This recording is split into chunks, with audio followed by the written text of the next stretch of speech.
Have you ever stopped to wonder why some people just can't get into football? I mean, it's this global obsession, right? But at the same time, millions of people are totally indifferent. We're about to dive into the fascinating psychology behind all of this, and you'll see that the reasons they go way deeper than just simple preference. Yeah. If you're one of those people, you have definitely heard this exact question probably 1,000 times. And it's usually asked with this genuine confusion, like you're missing out on a key part of being human. But what if the answer has nothing to do with the game itself? And this is where it gets really, really interesting. This isn't about trying to be a contrarian or actively disliking the sport for the sake of it. It's all about where your focus naturally goes and what your brain actually finds rewarding. It's a matter of psychological wiring. And there's actually a term for this: value dissonance. Think of it as this gap between a hugely popular social pleasure, like football, and your own internal reward system. Your brain it doesn't light up in the same way. Now, this isn't some act of rebellion. It's actually a form of self-awareness. So let's break down the four common psychological profiles of people who feel this. Okay, first up, we've got the self-focused thinker. This is someone whose internal world is their main source of meaning and motivation. And, that's a very different driver than what a typical football fan experiences.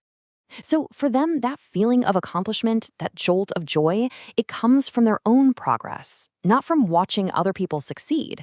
The whole emotional roller coaster of a game just doesn't connect with their core drive. See, this type just isn't wired for what's called vicarious emotion, that ability to feel the excitement of someone else's victory. Their dopamine hit comes from their own personal progress, not from a public spectacle. They don't really need a lot of external validation, and they have a really high sense of self-determination.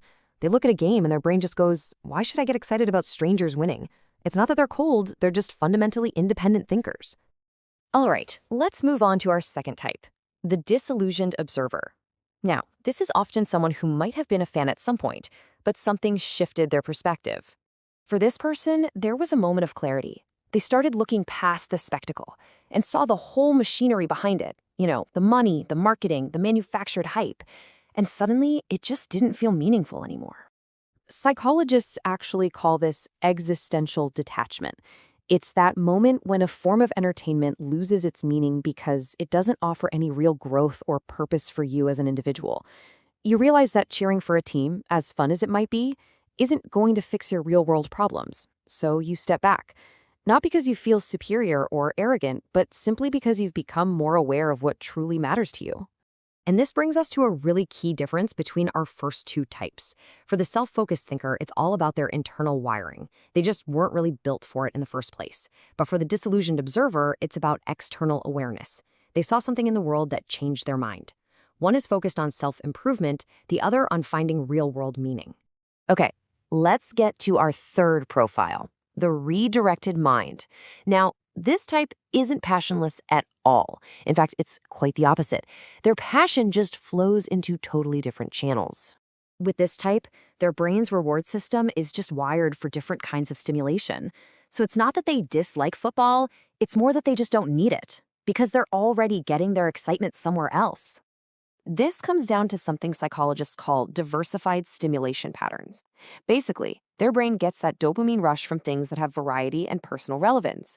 Their passion could be cars, video games, music, movies, you name it. Anything that offers novelty, a sense of mastery, or a deep narrative connection. To them, a football game can feel kind of repetitive and predictable compared to, say, designing a car, mastering a complex game, or really analyzing a film. And that brings us to our fourth and final type, the honest realist. This perspective is really grounded in practicality and a strong sense of one's own reality. And this is a really powerful and, for many, a very real take. For this group, watching the game isn't a fun distraction.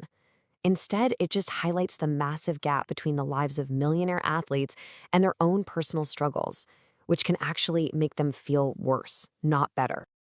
This profile sees the world through a lens of pure practicality. You could almost call it a form of emotional protection. They ask a simple, logical question. Why should I invest my time and my emotion into something that gives me absolutely nothing tangible in return, especially when it just ends up reminding me of my own financial or personal challenges? Now, this isn't bitterness, it's a raw, unfiltered form of psychological honesty. So, after going through these four very distinct psychological profiles, it really brings us to a final question. Let's do a super quick recap of what we've talked about. So here's the quick summary. We have the self-focused thinker who's driven by their own progress. There's the disillusioned observer searching for authenticity and meaning.